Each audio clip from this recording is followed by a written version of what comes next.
Okay, good evening everyone. I guess we can get started today around 30 seconds earlier than normally. Because, well, I do some random news anyway at the beginning, so that doesn't matter. So, welcome everyone to the third part of solving picoCTF 2019 challenges. We are mostly there. I think it will take one more session, maybe two, depending on how well we will do today, especially that each challenge that we solve right now gets harder and harder, which means more time consuming. So yeah, it will slow down basically. Perfect. Today's moderator is Foxtrot Charlie, as usual, I guess, recently. You can see his nickname right here in this corner of the screen. So if you have any questions during the live stream, you have to ping Foxtrot Charlie, and that way he will be able to pass the question to me. I am sometimes looking at the chat, but if I'm solving a challenge, I usually focus on the challenge, but thankfully Foxtrot is there to keep an eye out if there are any questions, and he can note them down and pass them to me later on. So yeah, there you have it. Cool, so let's get started with random stuff, which I usually do at the beginning. I guess I need a browser. I had a browser. Here we go. This is the website of my moderator, foxtrotlabs.cc. Visit it, take a look what Foxtrot has there, and yeah, enjoy. Now, the, well, you know, second issue of Paged Out is out, so you can download it here. This is somewhat corrected. We are still going to have one more beta 2 PDF out there, and well, published, I guess, hopefully next week, maybe even this week. So yeah, and hopefully the print files will also be published in this or next week for both versions. So yeah, and we are looking for articles for, well, Paged Out 3. This is the third cover, and we are looking for articles until the 20th of February 2020. So there's still quite a lot of time, and we will start the review process, I guess, late January anyway. So even if you send an article now, we will, well, start reviewing it late January again. So please be patient with us. We do have to change some tooling, and there will be some changes from our perspective, maybe some changes from author's perspectives as well. So yeah, there you have it. And if you would like to write an article, take a look at these two subpages, call for pages and writing article. Everything you need to know is there, and do remember that writing articles in Photoshop is banned, not because writing articles in Photoshop doesn't work, but because, Photoshop creates really messy and large PDFs, even if, though it's like, you actually could normally use it to create articles, but yeah, doesn't work too well. If it wouldn't create messy PDFs, it would be fine. Cool, so I guess we can get started, unless there are some questions. I don't see any questions, so let's just get with it. We have already 46 challenges solved, and we are missing still 19 challenges, including the most easiest challenge for 1 point, which isn't solved by so many people, actually. This is like one of the hardest challenges, it seems. So yeah, we'll leave it at the end, because I'm not sure if I can solve a 1 point challenge. So let's just keep moving with the other stuff. I skipped this one last time. It's the OverFlow 2 for 250 points, and it has like the same amount of solves that like this easy one has. Okay, that's perfect. So oh, that's interesting. I think I have a donation. Thank you, Zero and Absolute Ponage, for the donation. It seems, and there's actually an animated GIF in the donation, and it seems you just crashed my donation script. So that's interesting. I need to figure out what to do with it. I guess there are not going to be any donation animations today due to that. Oh well. Interesting. Well, congratulations on finding a bug which crashes my script and giving me a donation at the same time. Perfect. Yeah, OverFlow 2. Let me just create a directory for this. I didn't even know there were animated GIFs and donations. I guess I need to update my scripts. Okay, now try overwriting arguments. You can get the flag from... Can you get the flag from this program? You can find it in problems, overflow, blah, blah, blah. On the shell server, I do have the shell server already opened. I already connected to it. And we do have the source code as well. So let's download the source code. Let's download the program. And let's take a look. And I'm actually going to traverse there on the server as well. So where is my... Here we go. Here's my server. So let's just go there. And what do we have here? We have here the flag, which is owned again by, I guess, like another group, a different group than we are running as.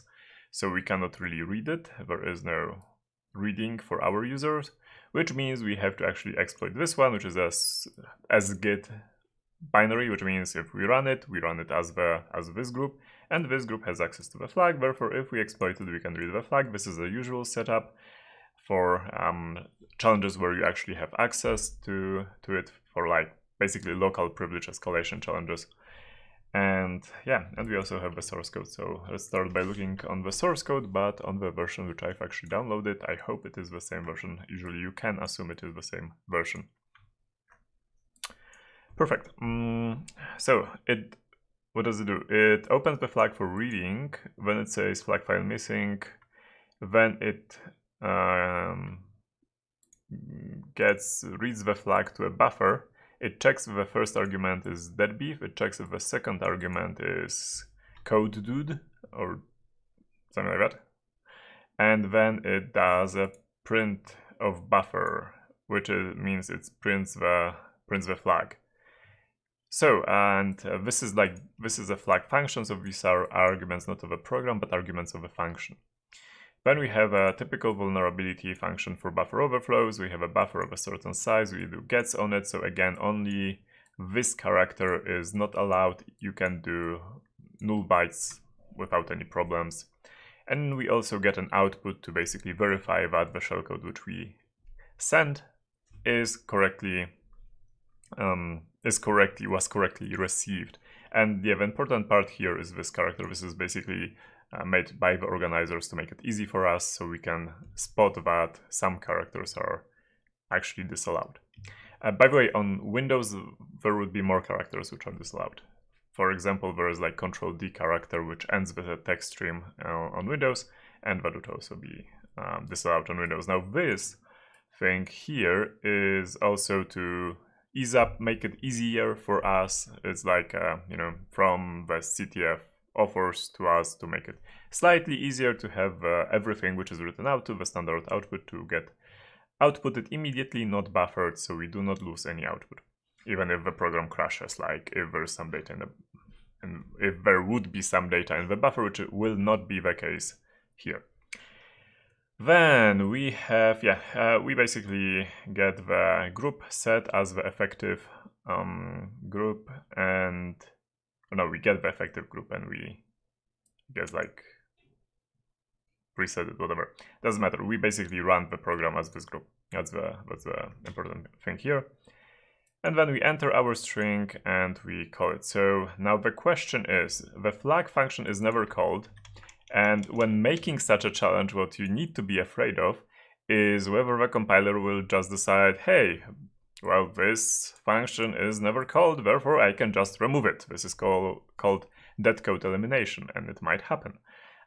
It usually should not happen because this is not a static function, meaning it could be still accessed from the outside, so maybe the compiler will actually leave it. If the compiler does dead code elimination also at the linking phase, so actually the linker does it, and the linker does it, by the way, it might not appear, so I'm pretty sure they used some tricks to make sure that this is actually compiled in, but we can open it in IDA to take a look. And what I'm going to do is I'm also going to check what is the... Is it 32-bit? It is 32-bit. So, okay. So I need to launch 32-bit IDA. Let's do it. And it's opening. Here we go. Okay. So is the flag function here? The flag function seems to be here. which is, yeah, it looks like the correct flag function. So we're fine, we're all set. That's good. Now, I guess the idea behind this challenge is to both return to the flag function and have set these two arguments to the needed values, right? To this value and to this value. And I think we have to do it actually this way. I would think one of the ideas, which won't work, but one of the ideas would be like, hey, just ignore this if and just jump straight into this printf and have the flag outputted without any checks. But this will not work because we do need to execute reading the flag from a file, right? And given this, we actually have to do it properly. So what we need is the address of this function, and then you put just the parameters afterwards, right? And I do not believe we have to do anything else here, so let's just go about it. I'm going to open a new console to do some creative, let's say like making of the payload. So we need to put this, then we need to put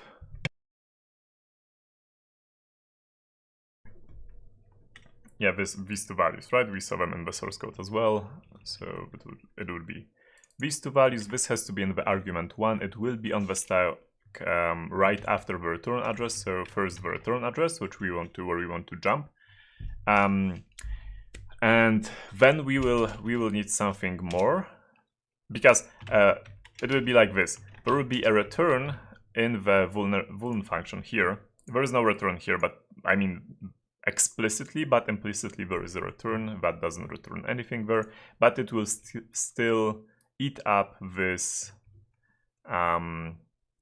this address from the stack.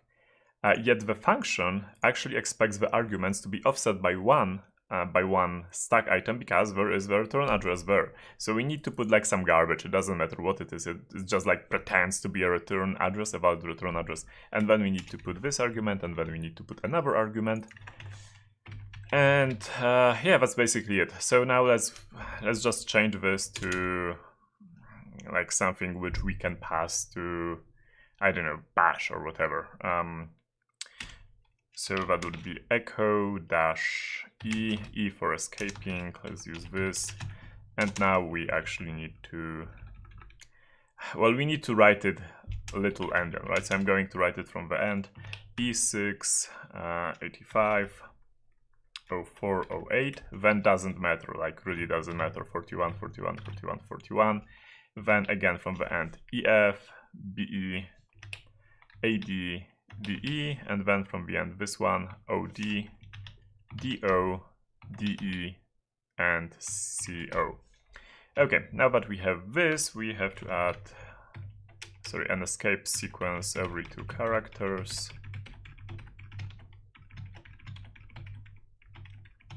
And we still have to figure out how many characters do we need to write into the buffer to overflow it. So this will be at the end, but there will be something before that also, and we will run the vulnerability here. So how many bytes do we need to overflow? We can check here what is the buffer size, but there might be some more stuff on the stack. So it says it's 176. So okay, 176. Let's just, I'm going to press A and type, Alt, left Alt, and type 176 and press A, and now I have this amount of A's. I'm just going to put it here. So yeah, and then it overflows. There might be some additional stuff on the stack here. I know that. I will just brute force it basically. So yeah, this core dump didn't work. I'm going to add 4 more characters, then I'm going to add another 4, and so on until it actually works. So this, then CCC, DDD. If I go to like FFF and it still doesn't work, I will actually start thinking if I'm doing anything wrong. No, we got the flag, it did work. So here we are, and we did correctly exploit it. So again, it basically did override the return address of the like when this function is executed, right, you have on the stack the return address from, well, into main, right? So like red into main. Main is the color, so that's why it's into main, and we have overwritten this address with the address of the flag function. So it actually jumped into the flag function, and after it we put, well, something, doesn't matter what we put, right, because it's just like a fake return address, and we put the argument values. So it was like arg1, the proper arg1, which was expected, the proper arg2, which was expected, and after we hit this return, which is here, it read this from the stack. So it's still on the stack, obviously, but the stack pointer moved here, and it started executing this function, and this function would use this at the end as the return address, but it ignored it while actually executing, and it compared the argument 1 which we provided and the argument 2 which we provided, and then outputted the flag, and then tried to read this return address, which was like just for one, so it crashed, but we don't care because we have standard output buffering turned off, so we already got the flag output, and that's all we cared about in this case. So here is our flag, and we can say that this task is complete. Cool. And yeah, for some reason this number actually increased. It's the same as it was last year, so we might have even more challenges to actually I should have to go through. If you have any questions about this task, this is a great moment to ask them, especially that I need a couple of seconds to relog into my shell and hopefully not disclose my secret password. Okay. Perfect. We are back on the shell. I guess we can hide it. And let's see if there are any questions. So let's see if I can show the questions here. Keshav asks if any difference between Windows and Linux character implementation. No, not with the char type, like char or character or char, whatever you want to call it. Not with that type per se. I think it's the same on both. It's like a signed 1 byte type. The differences are usually in the functions themselves. Like, for example, how does scanf react to reading an integer which is too long, like has 100 digits? Because there are like several ways you can react to it, right? And like so the differences usually lie there. Also, they might be deeper, like in case of a text file or a text stream, where on Windows there are additional characters and additional things are happening. For example, a normal \n, like a new line sign, is converted into, when outputting, is converted into like carriage return followed by a new line, and the other way around on reading. So actually the sequence of these two characters is converted just to a new line. So yeah, that's basically it. Unless you wanted an answer to a different question, then feel free to ask it again. Do you know any good tutorials for introduction to IDA? I found some, but not really taught well. No, I don't. Usually okay, so no, I was thinking of another tutorial, but that wasn't for IDA, so never mind. I don't know any tutorials for IDA actually. And also, I wonder if the question is about IDA, like the interface of IDA, or is it of how to actually reverse engineer, right? Because there's there are two distinct things. It's like how to use a disassembler and how to do the reverse engineering. These are like same, like how to use an editor and how to actually use like program. So, but either case, I do not believe I can recommend any IDA tutorial. And for reverse engineering, I will always, as you know, point to my blog post. If you go to my blog and type in the search FAQ, you will find sooner or later how to learn reverse engineering, this blog post, and there is a lot of links there and a lot of tips on how to learn reverse engineering. In the end, you will have to spend countless hours, like think 1,000 or 2,000 or 5,000 hours on reverse engineering to get a hang of it. But that's normal, that's true for everything, so don't worry about it, just give it time. Perfect. I guess we can get going with the next challenge. That would be new overflow 1. Perfect. And there are only 900 solves, so it gets a little more tricky, I guess. And hi everyone on the chat, by the way. See, we have, how many people we have? We have over 100 people today. That's amazing. Happy that you're here. Perfect. Let's try moving to 64-bit, but don't worry, we'll start easy. Overflow the buffer and change the return address to the flag function. In this program, you can find it in this directory on the shell server, and here is the source code. Perfect. So it's going to be basically the same thing which we just did, but on 64-bit. 64-bit is the norm currently. There were times a few years ago where like 64 bits were actually the new thing, but currently is the default, right? And I don't believe there are too many challenges in 32 bits on CTFs anymore. They happen from time to time, but it's like saying like, I don't know, ARM exploitation is happening on CTFs, or like some MIPS exploitation. It's like a more exotic architecture, I guess. 32 bits right now, and 64-bit is the norm. So this is the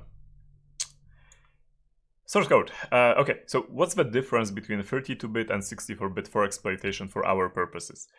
First, the stack actually is like the item on the stack. One item is now 8 bytes instead of 4 bytes, and every item is rounded up to 8 bytes on the stack. And apart from that, the calling convention changed, meaning that the arguments which were usually on the stack, they are now on, and this depends on the system. They are either in some registers, or they are in registers, and there's still some space on the stack made for the same arguments which go into the registers, but they are actually not there. But the function might decide that it wants to copy an argument to that stack location, and yeah, the reasons, I don't know. I have no idea about what were the exact reasoning behind this. I just know that Intel said it's how you should do it, and Microsoft implemented it this way. But that's not happening on Linux. On Linux, we have only a couple of registers which take the first couple, I don't know, 4 or 5 arguments, and then and then everything else goes on the stack. But I do not believe we'll encounter functions which have a lot of arguments. Apart from that, for like simple exploitation purposes, there aren't that many differences. If you write a shellcode, you obviously have to use the new shellcode numbers. 64-bit shellcode numbers are different than 32-bit shellcode numbers on Linux.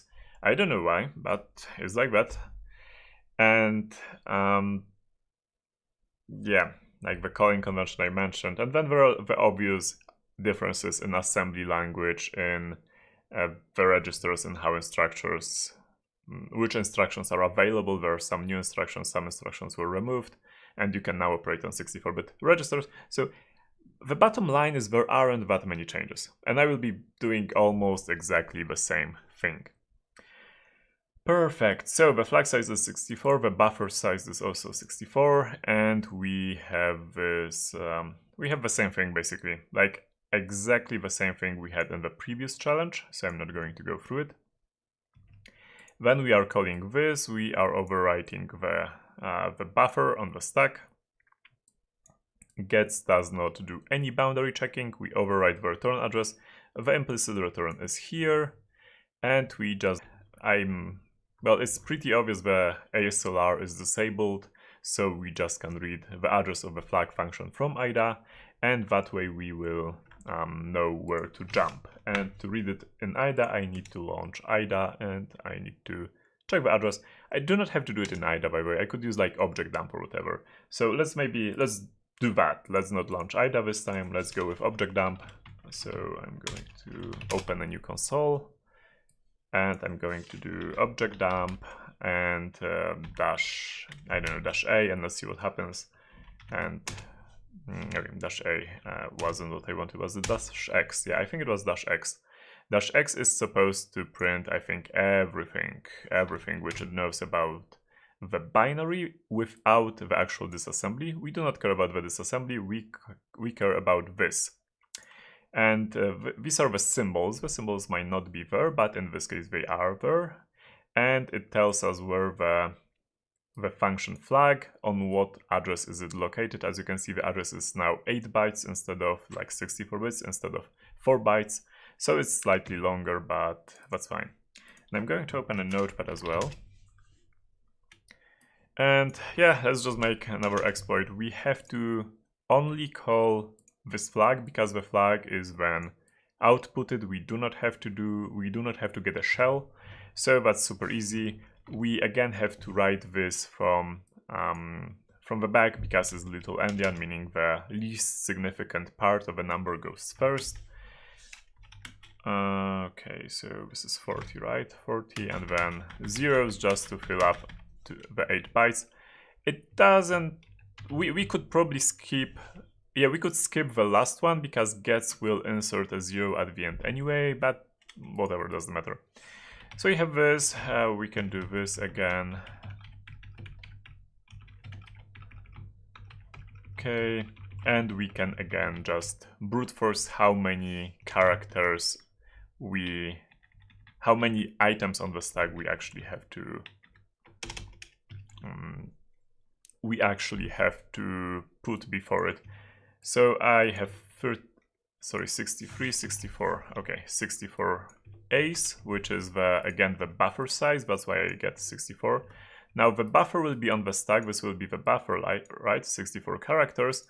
Then there will be something added by the compiler, like some, I don't know, temporary values, some stuff which has to be stored on the stack to preserve its value for the caller. And then we will get a return address here. So again, we will have to guess this thing, or instead of guessing it, I'm going to actually try to calculate it this time, because why not?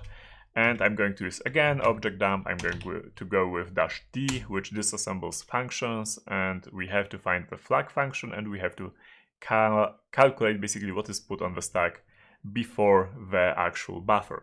So the buffer is being used. This is, by the way, AT&T syntax. We can do Intel syntax as well. How was it, like -m Intel?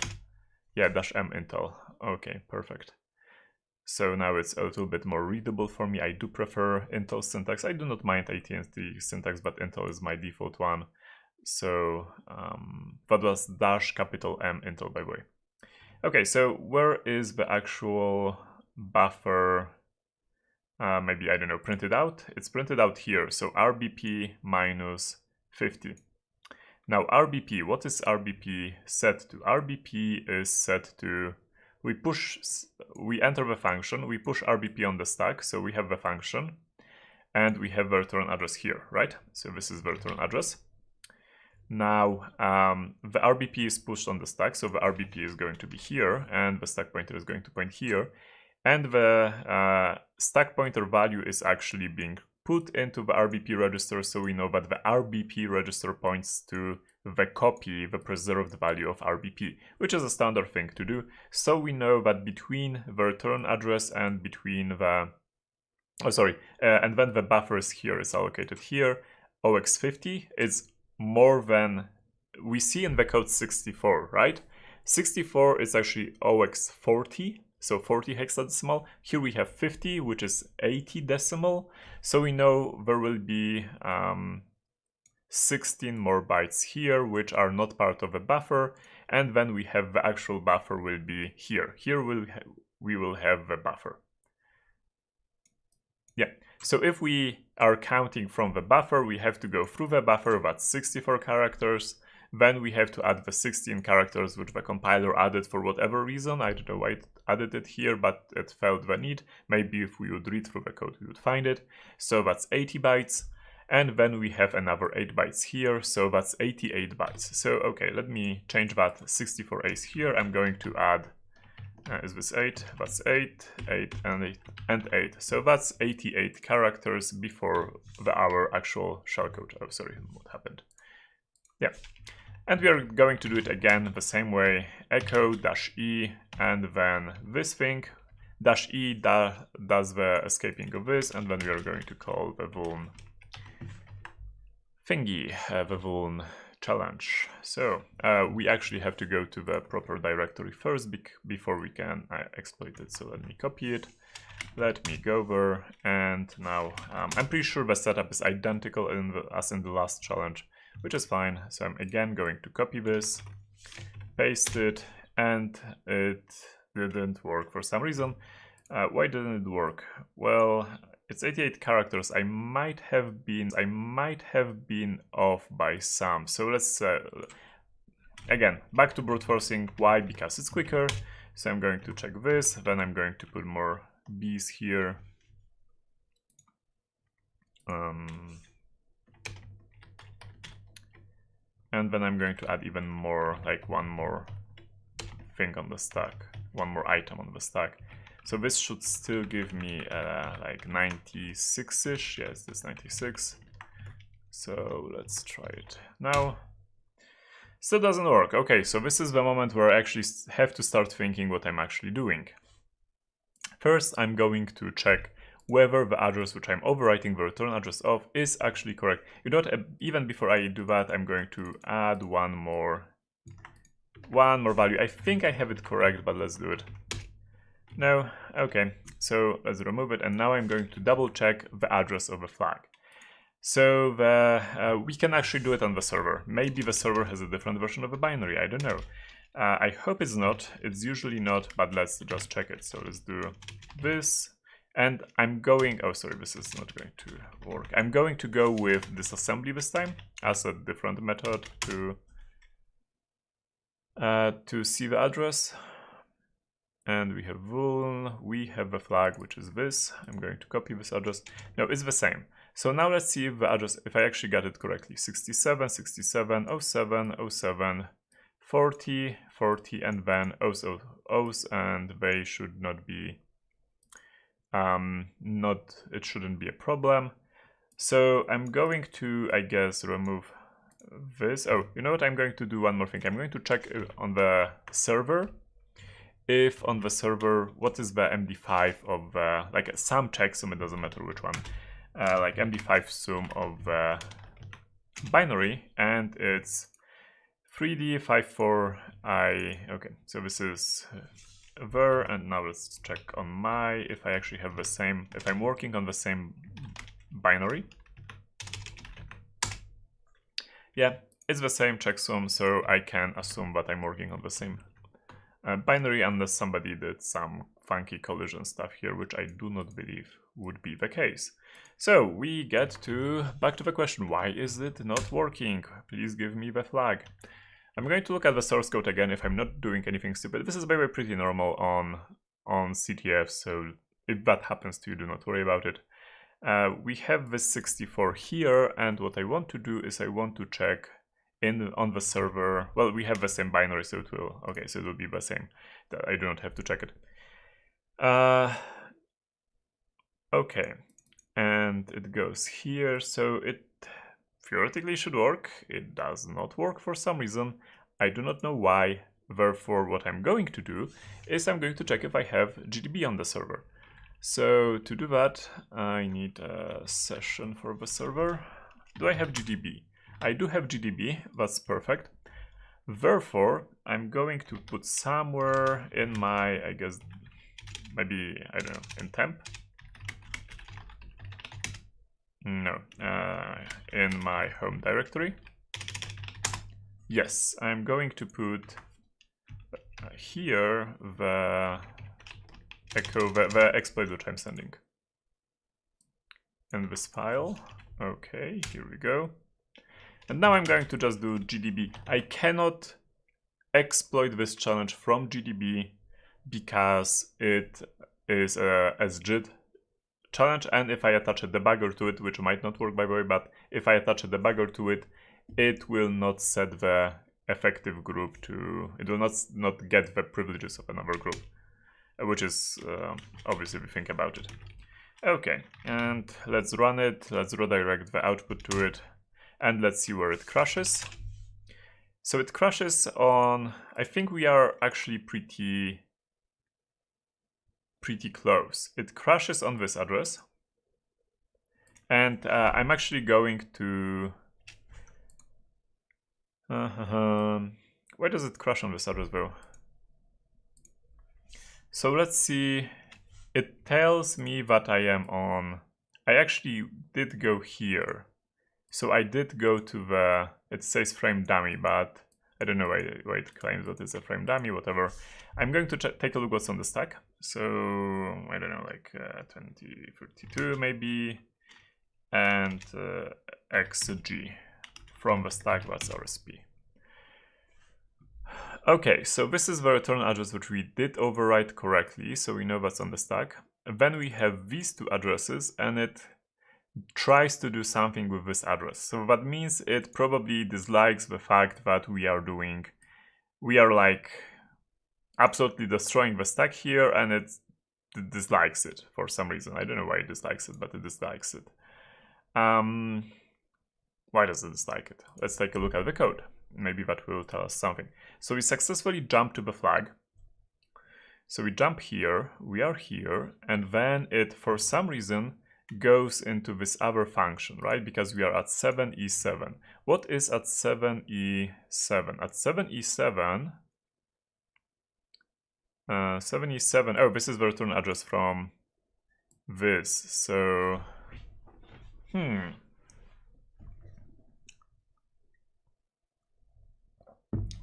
did already jump to our function, right? You know what? I'm going to do something else. I'm going to here. Oh, wait. Oh, I see. Leave. Okay, perfect.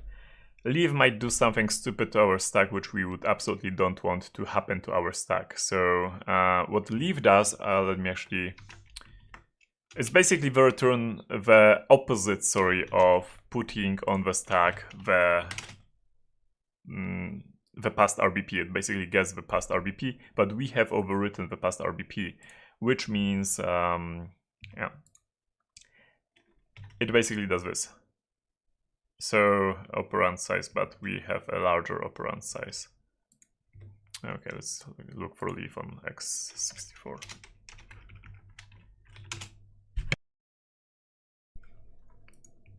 But it basically pops, it sets RSP to RBP and then pops RBP, which is unfortunate, or does it matter for us at all? We have the stack size. Okay, here it basically puts in the RSP the RBP, and then it pops the RBP. So this should be fine-ish, because the RBP will be broken here. Like after this instruction in the RBP, you will have this value, like the for one, right? Because of the A's. Which, is it a problem? It seems to be a problem for us. Then we push it on the stack and we overwrite it with this, so it should not be a problem actually if we look at it from this way. Because it's being overwritten, right? But it does seem to be a problem. So let's just debug it. I'm going to put a breakpoint on this leave here and see after the leave what is happening, or maybe I'm going to do it at the return. So let's do a breakpoint at that address, OX on the address, and I'm going to restart it. Here we go. Okay, we broke here, so we can take a look on where are we. So that would be X1 or like X5 and rip. Sorry, that should be 5i. I for instruction, 5 because we want 5 instructions. X is just like print from memory and interpret it as 5 instructions. So we are at the return address. The current register values are, we care about the RBP. As I said, it's overwritten, and because of leave, we've overwritten the old RBP on the stack with A's, and the A's are being put into the RBP register by the leave instruction. So we get it here. Now we do, what do we have else here? Okay, well, that looks actually fine. So we are going to check what's on the stack. Actually, just like, I don't know, let's go with 5xg. X is for hexadecimal, G is for giant, meaning 8 bytes. I don't know, it's giant, but okay, whatever. And RSP on the stack. So on the stack we have, okay, this is weird. Why do we have it so far on the stack in that case? Oh, I get it, because it did a... No, wait, I don't get it. So let's do a single step and see what happens. Single instruction. It crashed. Okay, so that means we are actually too far on the... I'm going to quit and I'm going to remove 2 of these B's. So remove this and remove some more characters, and let's try it now. We were too far.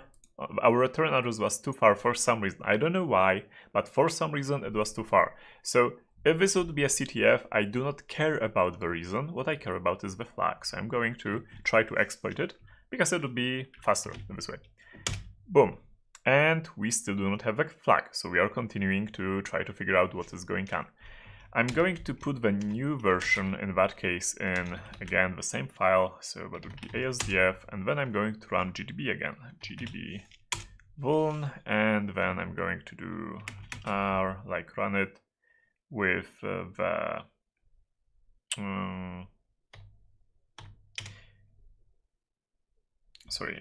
ASDF, yeah. Okay. And it actually seems to have worked correctly under GDB, but it did not work correctly in the application. This is also pretty normal. That's because GDB actually is... GDB actually changes the environment a little. So the way the application behaves in GDB is different than the way the application behaves outside of GDB. The best way you can do it usually is you can start the application and then attach a GDB to it. That's better because when application started itself in the environment, which is the default environment, and yeah, there's that.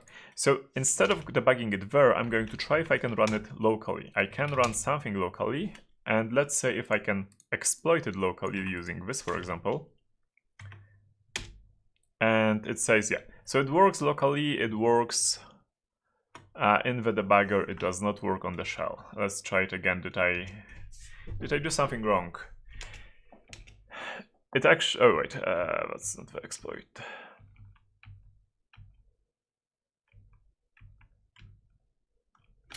Let me just copy it again. Yeah. But the addressing actually shouldn't change. This is the weird stuff. Maybe I should jump afterwards to... Oh wait, did I forget?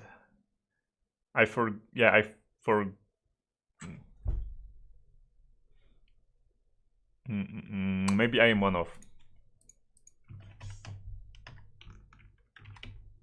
I think I did try it. No, let's just remove all of it then and see if this works. No, because we are missing some more. Yeah, okay.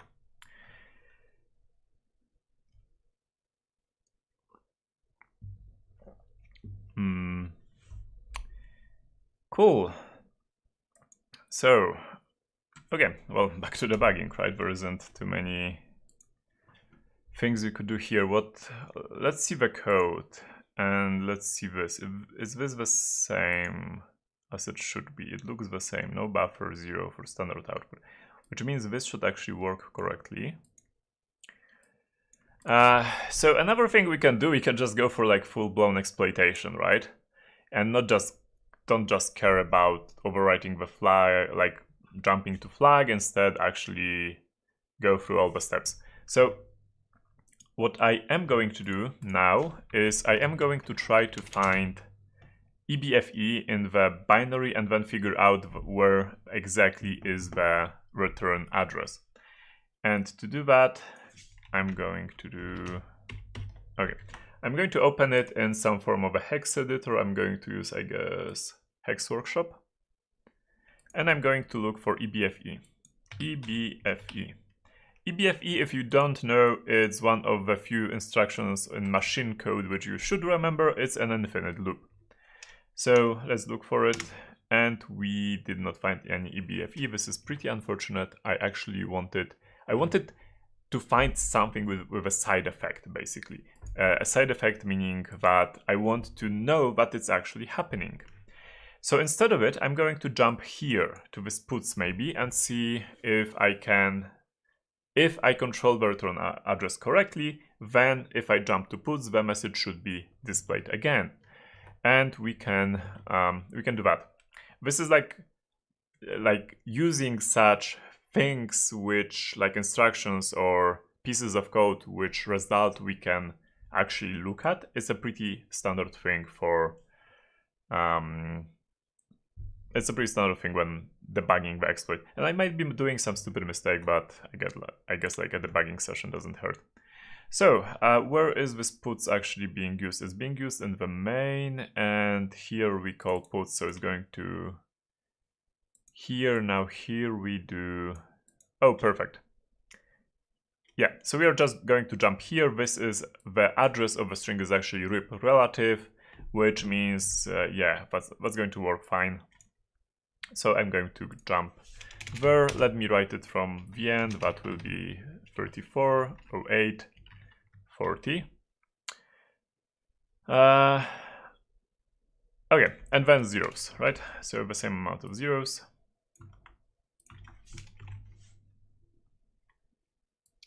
Let's just put it here, and let's see if I can get it working remotely. Sorry, remotely, obviously. Okay, no, it didn't work. Let me add a couple of more. Okay, it did display it only once. I wanted to display it twice. Okay, now it displayed it twice, as you can see, like one message, second message, which means this is the correct amount of actual return addresses. So yeah, this should work. We know it doesn't, right? This is the same result we actually read from the debugger. Sorry, I copied the wrong thing. Wait. I was thinking about this thing, but I need to remove this and put 8 C's here. Is it 8? It's 8. Perfect. And we know it doesn't work. So now, next thing which you can usually try is you can actually jump to the next instruction, the function, and then the next, as long as it makes sense. So let's see, look at the flag instruction. And here we are jumping to this instruction, to the push, right? But like we can jump to this move as well. We can maybe even jump here, or even jump here, or maybe even jump here. And well, maybe it will work. So let's try that. I'm going to replace it with like this address here, with 67 with 68 to jump to the next instruction. Let's see if it works. It worked. So there we have it. We have a flag. Why didn't it work with the push? And that's an excellent question, actually. I don't know. It's pretty weird to crash on such an instruction, especially that I'm pretty sure we did not break the stack pointer.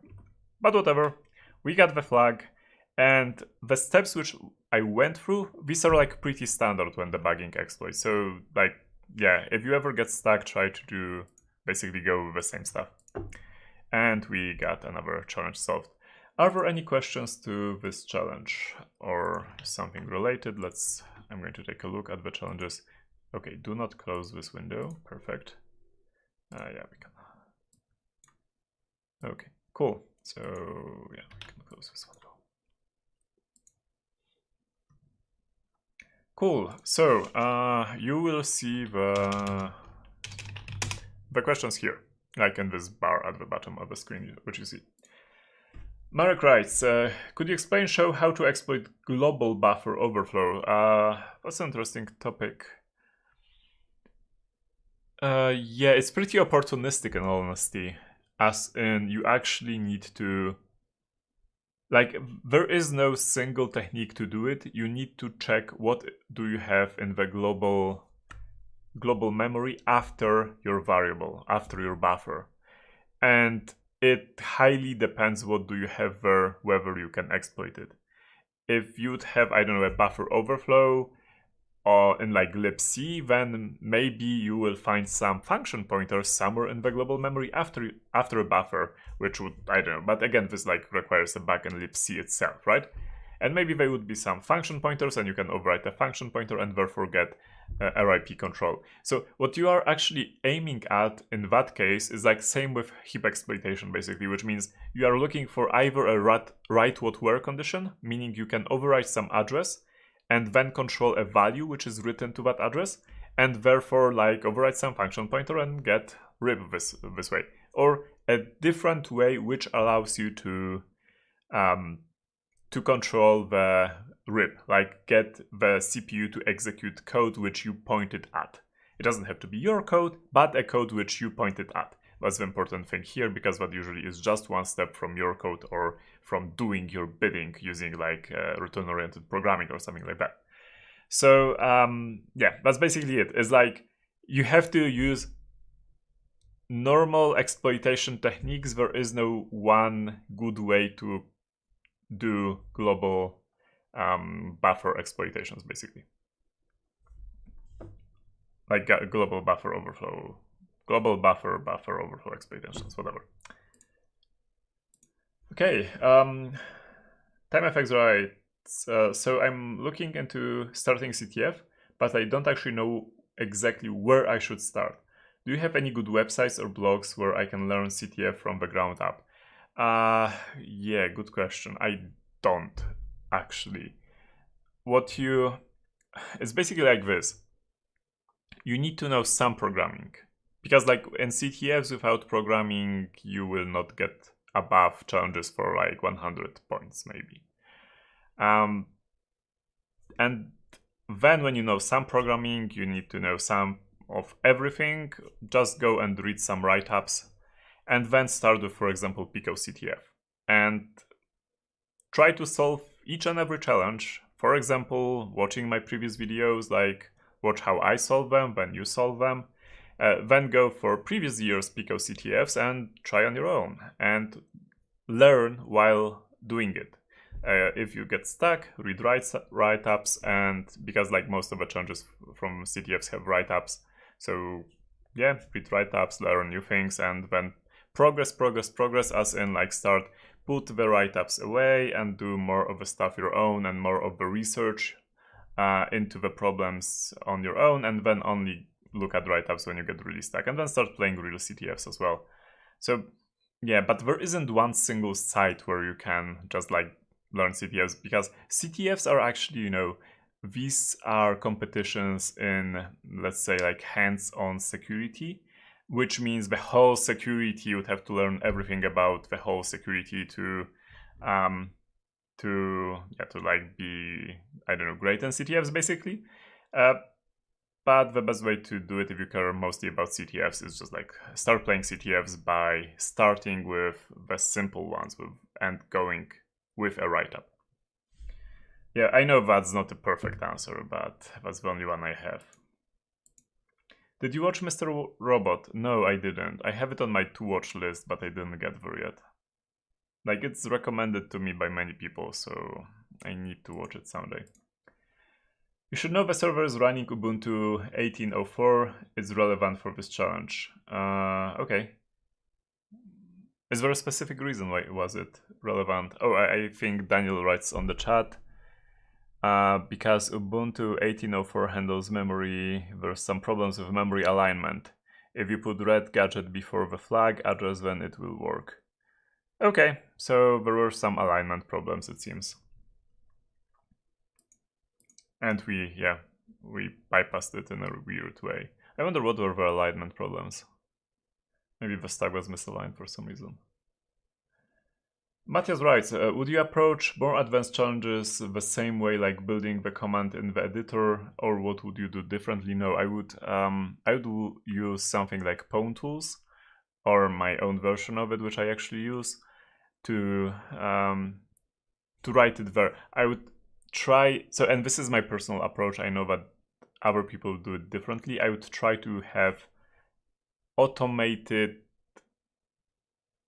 everything automated, meaning, for example, if I want to, you know, test an exploit, I want to just press enter, not have to like copy paste some scripts and so on. If I'm debugging something, I do prefer to have scripts for a debugger, which like go like set breakpoints, go to this place, like set this value, and run to this point and then output the values instead of doing it manually each time. So this is also what I would do.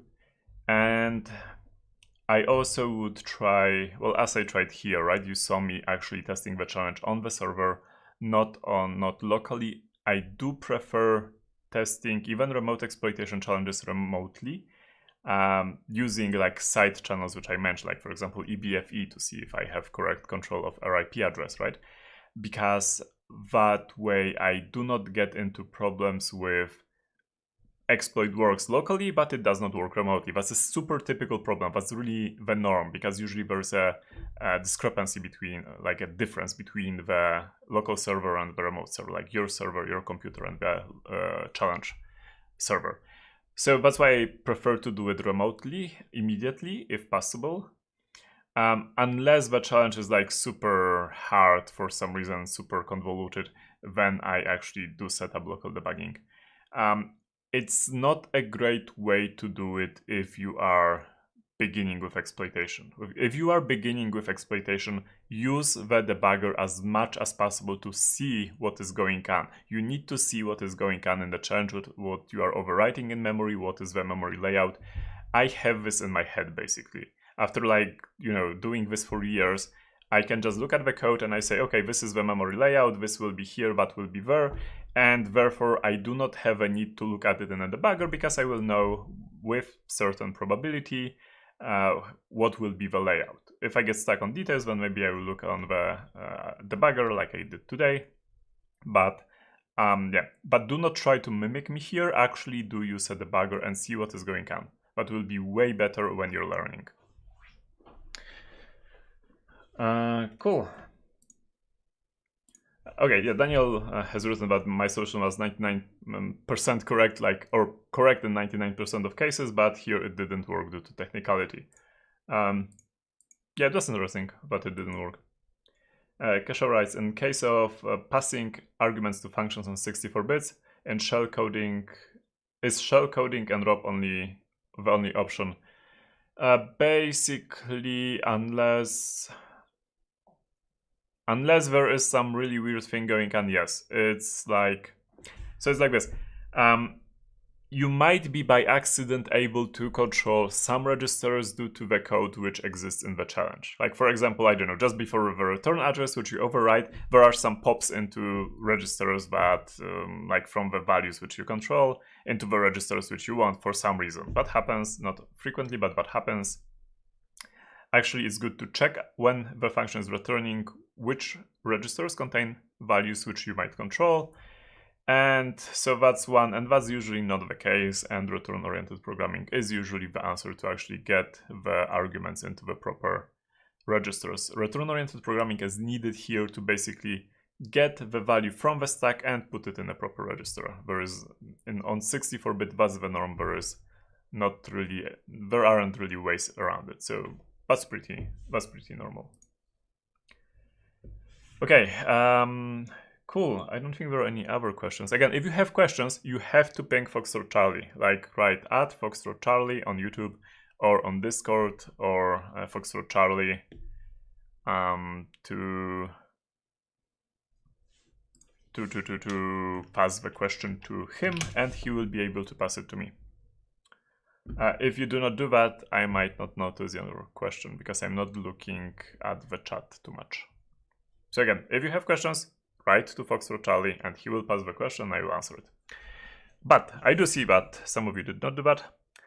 And yeah, Foxtrot Charlie is Foxtrot Charlie on the chat? Huh. Seems he is to me.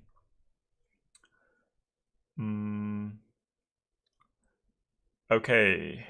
So hexadecimal writes, any tutorials specific for reverse engineering? I also prefer a lot of content and a lot of examples if you have any. So I do not have any tutorials that I can point you at. Do take a look at the book about reverse engineering, like the freely available online book, reverse engineering. That's not how you run, whatever. And yeah, reverse engineering for beginners, like beginners RE. Take a look at this book.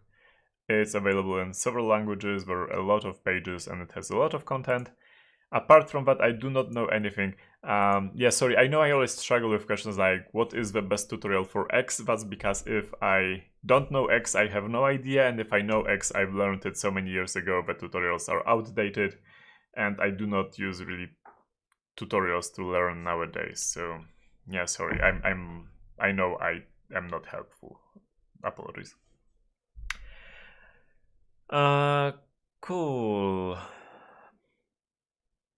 How to get started with exploit development for a 21 years old guy. The same way if you would be a 21-year-old girl, or if your age would be different, meaning you have to start with the old stuff, with exploitation on 32-bit, with exploitation on 64-bit, with easy buffer overflows, all the protections turned off. When you get a hang of that, start enabling each protection, like for example start with stack cookies, then do NX, then do ASLR, and exploit each of these again and again until you get a hang of each protection, how it works, how to bypass it, what it protects again, what it does not protect again, does not protect against. And yeah, there is no other way to do it basically. So, and you can start with 32 bits, because it's slightly easier, and then move into 64 bits as soon as possible. But not too soon, because as soon as you move to 64 bits, you will have to go with return-oriented programming, and return-oriented programming is something you usually learn later. And after you learn return-oriented programming, and you are able to even write Turing complete applications in return-oriented programming, that's by the way the point where you know return-oriented programming, in my opinion, then you can start looking at actual real-world targets, like, I don't know, browsers. That might be pretty hardcore, but on the other hand, yeah, browsers. Cool. Oh yeah, people recommend, Sova recommends live overflow, binary exploitation videos. Yeah, I totally agree. Can we use return-oriented programming tips for all buffer overflow vulnerabilities? Yeah, you can. It usually works. It might not work with protections against return-oriented programming, but usually apart from that, it works.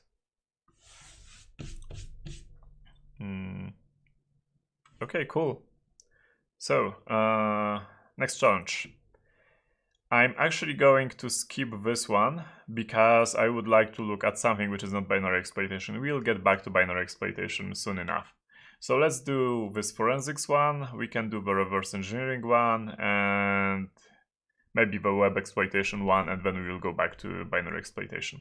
So okay, forensics one, like 1000. The star file got tarred a lot, and it's available somewhere there. So okay, is it like a recursive tar, I wonder?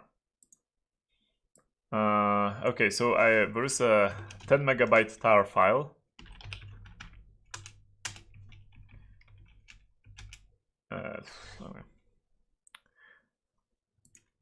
And the tar file, okay, that's funny. So, you know what I'm going to do? I'm going to show you total commander.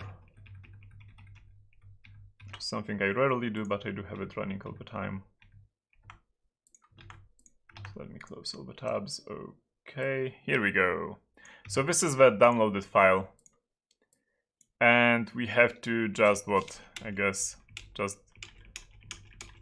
we just have to enter all the tars, and at the end there will be a flag.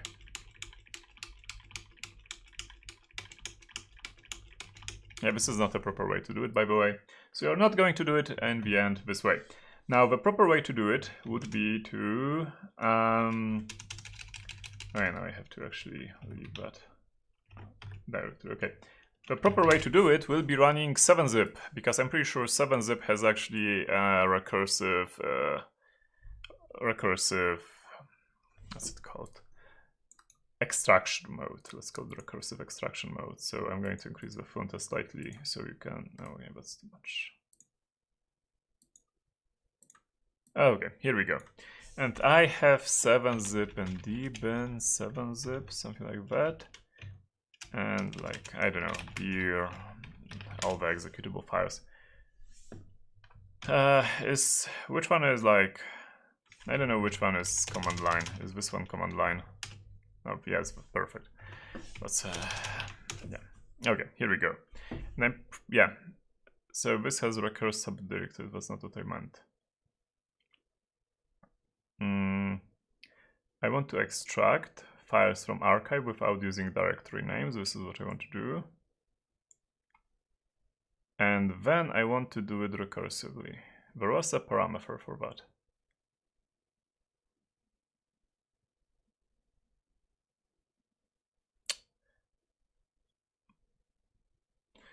So yeah, then E and my 7-zip recursive unzip. Yeah, this is what I'm looking for. And you do it now.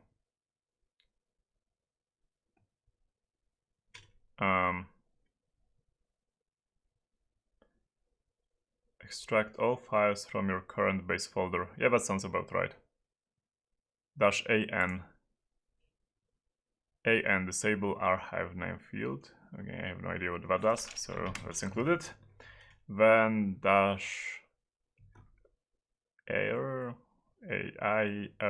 which is include archives of type.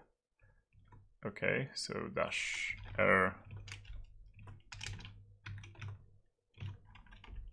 tar, I don't know, let's see what happens.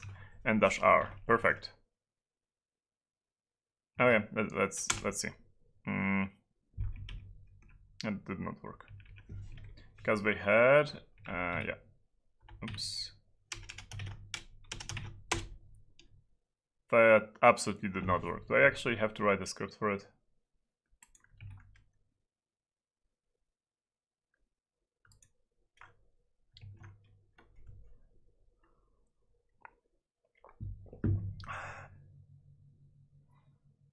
Yeah, it seems so. Okay, let's just like do it normally then.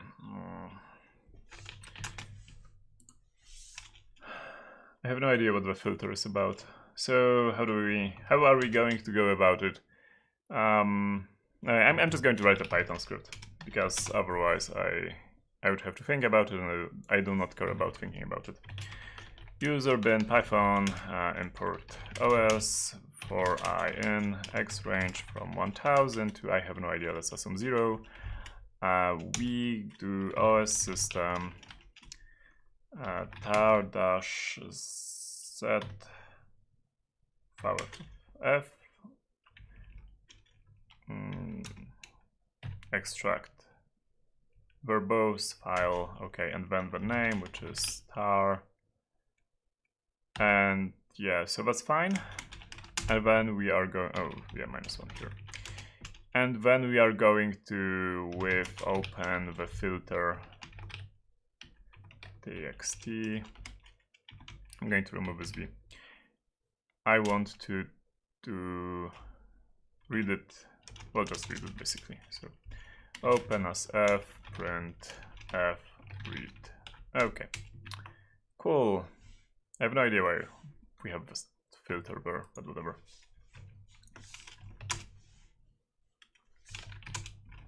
I know, let's just launch it on Linux.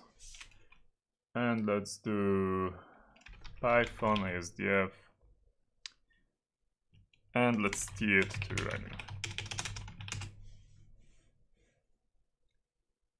Oh, it's filler, it's not filter, it's filler. I was wondering about the name. Let me change it then, filler. I want to output filler basically because maybe the flag is there somewhere. So yeah, whatever. Okay, and it's running. So are there any questions? Sober had written a bash script, but I think the bash script which you've written should go in the reverse because we are starting from 1000 then decreasing. Let's see how many questions there are. There are a couple of questions. Is there a protection against drop? Actually, a couple of them. Like, for example, control flow guard. or like some versions of Shadow Stack or some other stuff. Basically, the idea is that you... by the way, it's a tar. What? Sorry. It's a tar, so I do not have to do this. I have to just look for pico. No, there is no pico. Why is there no pico? They actually encoded the flag in some way? The most inner tar should be... that's a filler. Okay, I'm going to, at the same time while this is running, I'm going to do another thing on it. I'm going to do cat tar grep, not grep strings, and sort -u. Okay, so the flag is a PNG, that's why we cannot see it. So instead of doing that, I'm going to open it in a hex editor, and I'm going to look at for the magic PNG like values, which is PNG. I will get back to the question by the way in a second. And it's somewhere here, actually here. So I'm going to start from this character and remove everything, and I'm just going to save it because I don't care anymore, and I'm going to...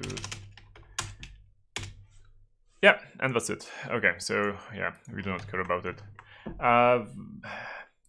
Tar is not compressed, so that's why I could do this, because it's just like concatenated files with each other. They look in a recursive way, but we do not have to process it in a recursive way. That's why this is a lot better way to actually do it.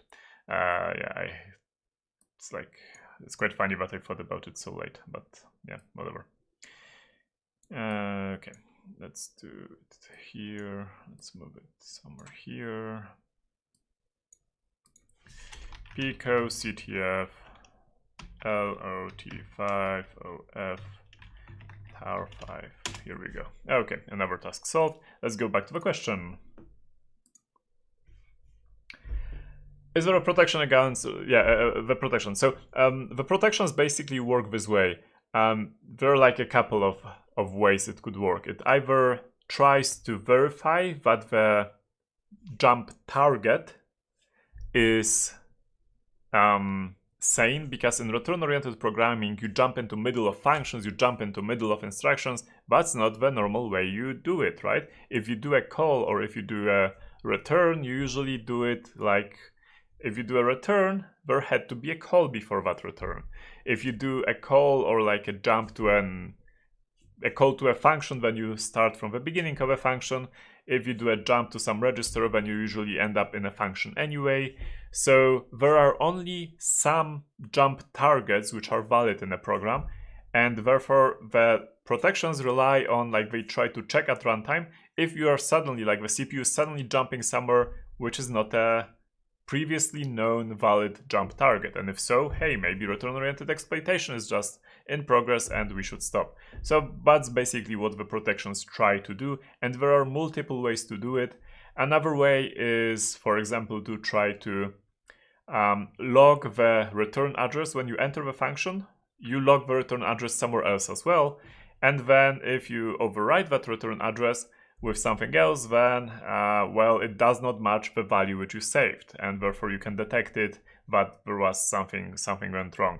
But there are problems with that as well. Well, these are mitigations. Mitigations aren't perfect, they're heuristics, kinda. Well, they are better than heuristics, but they are not perfect and they do not solve the problem. They try to mitigate the problem and mitigate the damage, make exploitation harder. Therefore, there are still bypasses to some of these. And yeah, like look for control flow integrity or control flow guard to take a look how such protections might work. Why do you use Windows? Old habits die hard, basically. I have been using Microsoft DOS and then Windows forever, and I did try switching to Linux, but like for my desktop PC, for my main desktop PC, but that just didn't work for me. And the main culprit here is Total Commander, before that Windows Commander, which then got renamed to Total Commander, yeah. And then before that Norton Commander, which I've used on Microsoft DOS, which I get super used to these tools, and there are no great or identical equivalent on Linux. I know there's like double commander, there's like genome commander, midnight commander, and a couple of more. I've tested them all, and each of them is missing some feature which I use with Total Commander on a daily basis. So yeah, and that's one of the main reasons I stayed on Windows. Apart from that, Windows works slightly better for what I do usually, and also it works better for games, for example. Yeah. So it's just personal preference. If you like Linux more, then it's fine. I also have at least one desktop on Linux. I have multiple servers on Linux, so it's not that I don't like Linux, I just prefer Windows. Okay, I am a commerce student, and I currently gave my OSCP and many more certs. I don't like certs, and my end goal is to become a red team and exploit developer. Please tell me which books should I refer. Good question.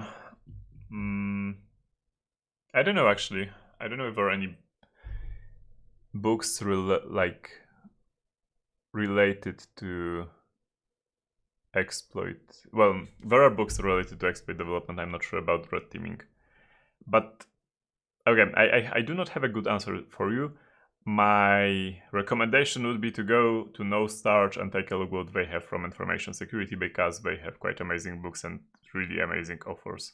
So do that, basically. I do not have a single book I could recommend. And the ones I could recommend you will find on No Starch Press, basically. And no, they do not pay me for saying that. What if they were a lot of PNG files concatenated in the star? What would you do? That's an excellent question.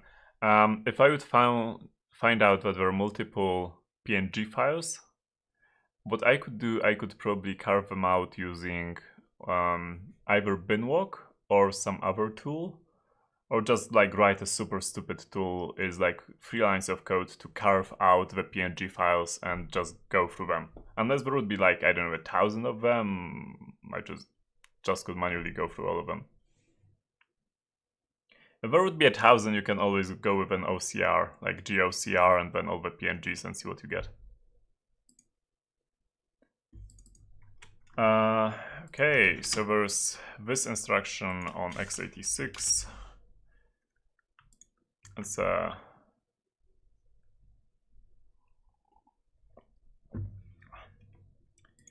okay, but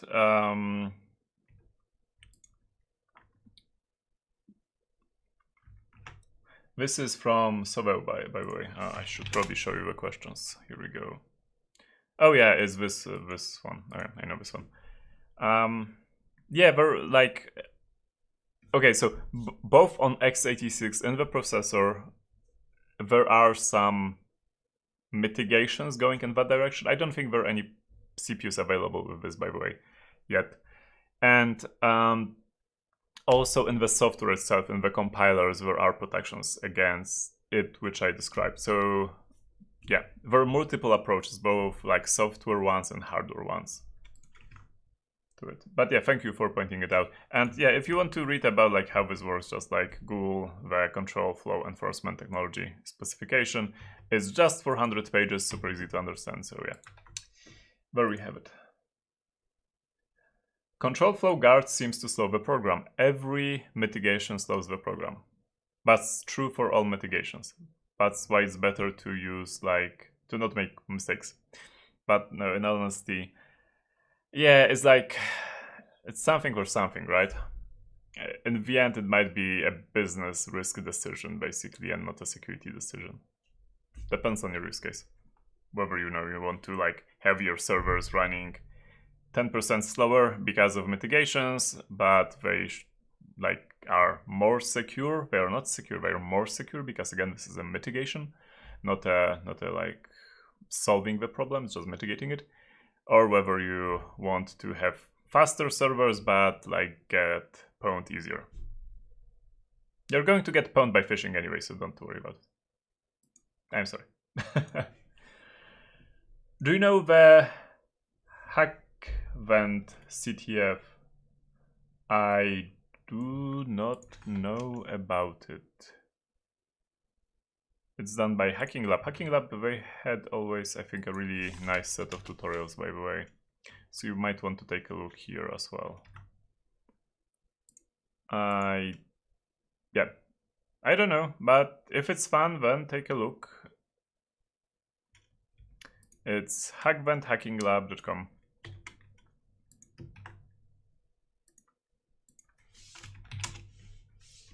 Cool, let's go to the next challenge. We still have 40 minutes, so we will be able to solve a couple of more challenges today.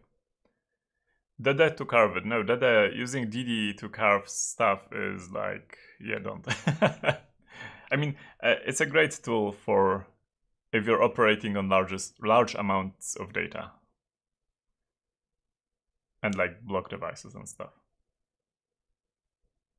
Okay, this reverse engineering challenge, yeah, let's go with it. So it's another vault door challenge.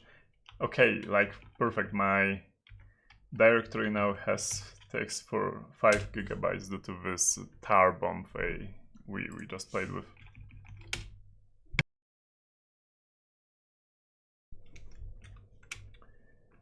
Okay, so vault door 4, here we go, and this is the source code. And I think it's like, oh, sorry, apologies for that. Was Vault uses ASCII encoding for the password, but okay, the source code is here. So this is the same setup which we saw in previous vault door challenges in like 3, 2, 1, and so on. So we give it a password and it gets the password somewhere here. I made myself dizzy converting all these numbers into different bases, so I just know, but this vault will be impenetrable. Now this will make Dr. Evil like me better than all of the other minions, especially minion 5620. I just know it. And there's a nice ASCII art heart, and there's a signature of a minion. Perfect. So, okay.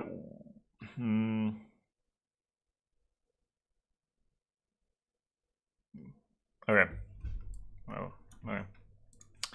Yes, as you can see, it's a challenge which is solved by copy-pasting this and doing this. Okay. Oh, in some cases it won't work. So let's do byte array. This should work fine now. And let's do print.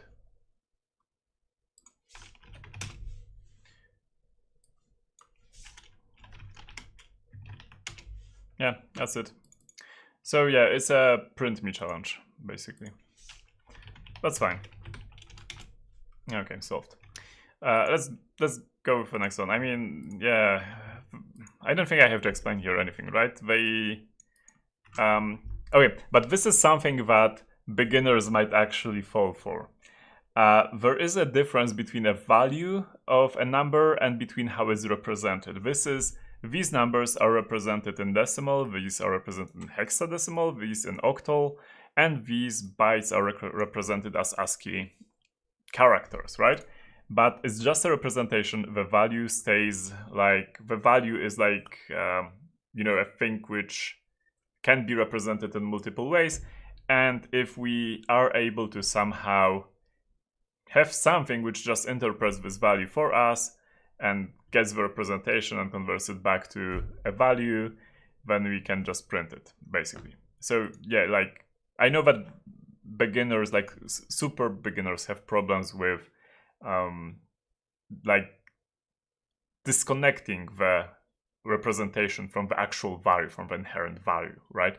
Of underlying value, whatever you want to call it. But yeah, so in the end, I know Python can just support this correctly, so I put it in the list and converted the list into a byte array, which makes bytes out of it, and just printed it, and that's it. So this was the whole challenge. Yeah, this is why you need to know some programming and CTFs, because it's actually, if you know programming, you can do this, otherwise you'd be stuck 10 minutes on this challenge, or like 15 minutes. But again, I'm pretty sure everyone who does this for a year or so would easily solve this challenge.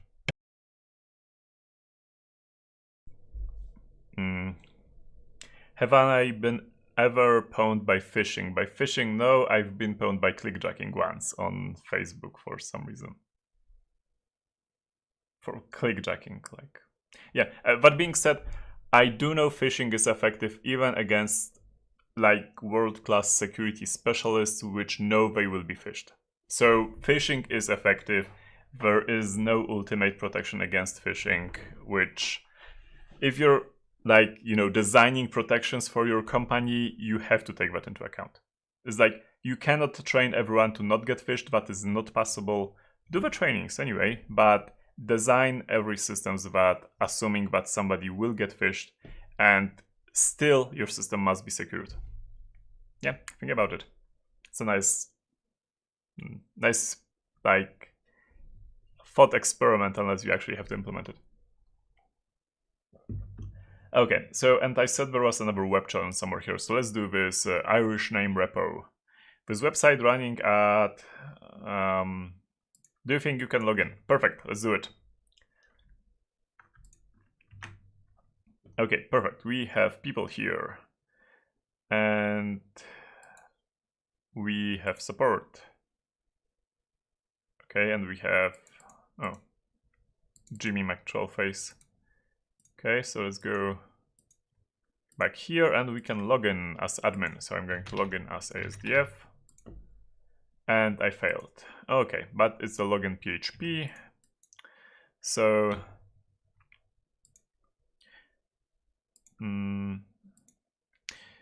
Mr. Rice, that two-factor authentication protects against phishing. Yes and no. Depends on the type. For example, banks like to use these cards with one-time codes, one-time passwords, right? So you log in, you put your password, and then you type a code. When I was doing still malware analysis at the previous company, and that was like 15 years ago, some malware like installed on your machine, but that would also work for phishing, by the way, for like typical phishing, would just ask the user for the password, ask the user for for the username, for the password, and the user, you know, would get phished, would enter it, and then it would ask for all and every code on that piece of paper, and users actually typed it in and actually sent it to the CC, like command and control centers, because yeah, like we did discover it like on CNC servers, that people actually typed the full 100 codes from a list on a phishing website. So yeah, that doesn't work. Think about different types of 2FA. Okay, so how do we go about it? Let's start with like typical SQL stuff, which is you put like a quote, right? Let's make it bigger.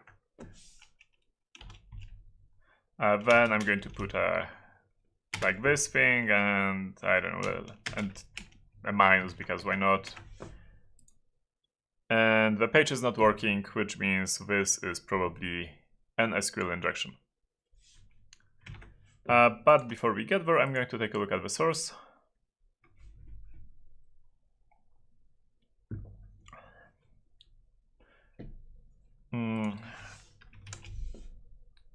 What about yeah, this universal second factor? Yes, this is something I would recommend. I have several of these and I do use them. So it's basically a thing you put in your like USB, and you have to, when you log in, you have to touch it, and just touch it, and that's it. If you have a physical device, it actually contains like a crypto key. And if you have a physical device, then you can log in. If you don't have a physical device, well, yeah, good luck. There are ways to bypass it. There are ways to piggyback right on it if you already owned a computer, but it actually is better than most of the stuff. I'm wondering if I have one link around here which I could show you.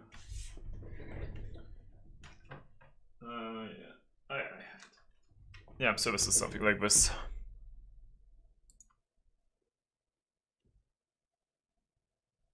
Yeah, it's still like, dear camera, please refocus. Not? Yeah, it's still like sealed, so I'm not taking it out. Yeah, the idea is like you have it on your keychain, for example, and if you need to log in, you put it in, and then you just like tap it here, and that's how it works. Obviously, you need to register it before that and so on, but it's a pretty good. I click something. It's a pretty good thing. Cool. So let's go back here. Whoa, we have like a hidden value debug. Oh no, you cannot see me. Let me rephrase that. Oh, we have a hidden value debug. So it would be a shame if somebody would just set it to 1, right? So we are going to do just that. We are going to do, I'm sorry, please just do it. Inspect debug value 1, and I'm going to send the same payload. And it says, oh, yes, this is just an SQL injection challenge. Perfect. What's the challenge name, by the way, because I should create a directory. Irish-Name-Repo. Repo 1. Okay, and I'm going to create a notes directory. So yeah, our payload was this, which means here we get like username is put here. Here we put the password. And what we want to achieve, we want to log in, right? So it selects everyone from users. What we want to do basically is want to select a user. So what we will do is we'll basically here name whatever, or 1 is equal 1, and we end it with a comment. This is a comment until the end of the line. So this is our payload, and it should log us in, because for all intents and purposes, this is where the query will actually end. So we close the name and we add or 1 equals 1. So, well, this is always true, right? Which means this is always true. So we'll get all the users, and I hope the first one is an admin. If it's not, we can, if it doesn't work, we can think about it a little more, but I do not plan thinking about it at this point. Because why should we? We need a flag. We don't need to, you know, understand how everything works. Here, remember to put the space after the 2 dashes, because the space is important for some versions of MySQL, and yeah, don't ask me why. Cool, so let's just do this. Here doesn't matter, I'm going to put ASDF, and that's it. We got logged in, and we have a flag. So this is a typical SQL injection challenge. This was like as easy as they come. What you had to do is, again, notice the debug field, which, again, this is an easy challenge. And yeah, and that's it. Cool. Yeah, that's pretty classic. That's how you get started with SQL challenges. Okay. Simon has a question. How does malware analysis actually work as a business model? Is it being done as part of antivirus software development, like heuristics? More like, yeah, like heuristics, like signatures, like engine tweaks, like, yeah, or like heuristics, basically. Yeah, so that's basically it. The antiviruses are usually in like subscription model, as in you buy it and then you get updates every week. For example, you get new signatures to new threads, and you get new heuristics which detect threads which are not yet in the signature database, and users pay basically like a yearly subscription. Yeah, and you have to have the analysts to actually create the signatures, create the heuristics, analyze the malware which is out there. So that's how it goes. At least that's how it. Maybe something had changed. Last time I worked in an antivirus company, that was 2006, so that was some time ago, and my information is from back then, and it might be all outdated really badly. Okay, Savo writes that would login equals admin password, or would it also work if we would actually do this thing here, like on the other side? I guess that's the question. And password, we do it like this way. It might work if, depending, and I do not remember, if it would be treated like this, it would work. If it would be, sorry, this is not needed here. Again, if it would be treated like this, it would work. If the brackets would actually go here, then it would not work for obvious reasons, but you could still like go around it and somehow. There are like multiple ways to solve it.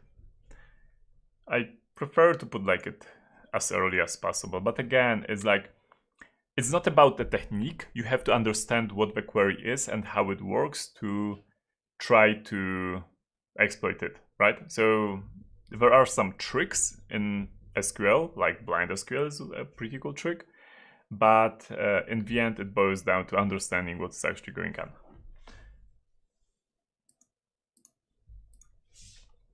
Okay, so we can do another challenge. We have still a few more minutes. Perfect. General skills. Let's go for a general skills one again.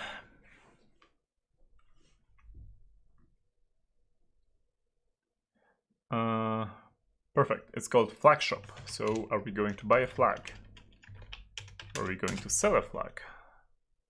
We have to connect, sorry, we have to connect here, and we're going to buy a flag. There's a flag shop selling stuff. Can you buy a flag? And this is the source code, and the store is actually written in C. So here we go. Our balance is 1,100, or like how people in the US usually say like 1,100. I still didn't get used to it actually. I always say 1,100. Anyway, and then we have until, as long as colon is 0, welcome to the flag exchange, we sell flags. Check account balance, then buy the flag. Enter many, then we flash it. Why do we flash stdin? This, by the way, is something which might not work on Windows the same way. There's another function which is called purge, fpurge, and like fpurge, like this, and you might need to use it. And this is not the way you should do it, by the way. You should read the line and then parse the line instead, even if you do just this. Otherwise, you have to do this, and this isn't a great way to do it. That doesn't matter. It's a CTF challenge. It's fine. It's fine. Okay. If it's 1, then we get an account balance outputted. Otherwise, if it's 2, 1 currently for sale. 1 definitely not the flag, not the flag, and then the flag. And okay.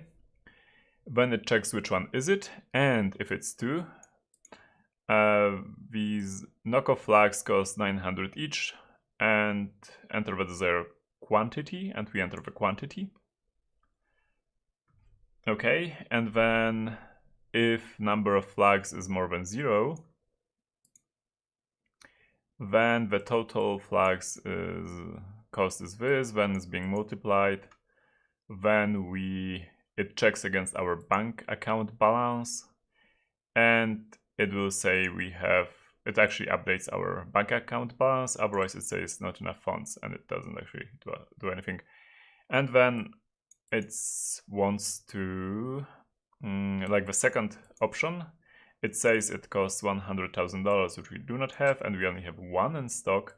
So enter 1 to buy 1, and we have to enter 1. Then we do this, and then it opens the flag, and it reads it, and it outputs the flag. And yeah, so basically, otherwise it exits. So basically what we have to do here is we have to somehow get a lot of money. And there are multiple issues here. For example, there is no checking with each of these scanf whether the value is correctly parsed at all. And then there's the obvious integer overflow. And I guess this is about the integer overflow, right? I'm wondering if there's like a more fancy way to do it than an integer overflow, but we'll go, I guess, with integer overflow. So the idea is that, you know, like ints, the 32-bit ints go from minus 2 billion to up to 2 billion. And after, if you would get a value which is more than 2 billion and it will be truncated to fit into an int, that means the top bits, the most significant bits would be removed, which basically boils down to jumping from the top 2 billion to the bottom 2 billion. And that's like a negative number. So going the other way around, if you like decrease the value and that you decrease the value by a larger amount than 2 billion, you end up at the top and you have a lot of money. That was a bug which was present in the Transport Tycoon 1 game, not the deluxe version, but yeah, you could build a tunnel that went through all the map. It costed over 2 billion and you would suddenly be like a billionaire because you bought something which you couldn't afford, which was so expensive that it was actually a negative value, which was in the end added to your account. And we have to do the same thing here. Yeah, so it's an underflow, overflow, whatever you want to call it.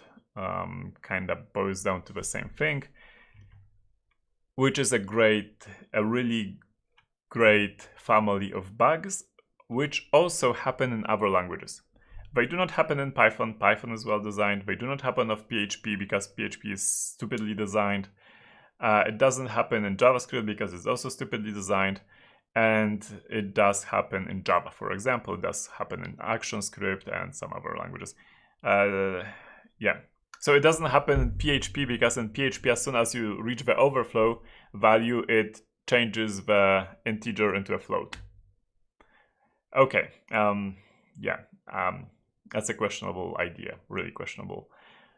Then it doesn't happen in JavaScript because you do not have integers, you just start with floats. Okay, in new JavaScript you can make arrays of proper integers, so that's fine. So it's getting better, but otherwise you're just working on floats, and floats do not overflow, they saturate at infinity. And yeah, in Python everything is fine with integer overflows because there are no integer overflows because Python just extends the number as it needs to the variable size, right? It's so-called big numbers or very large integers, whatever you want to call it. It means it's not limited. It will just get extended for as long as it needs to, and therefore there are no overflows ever in Python. What does happen in Rust? Excellent question. No idea.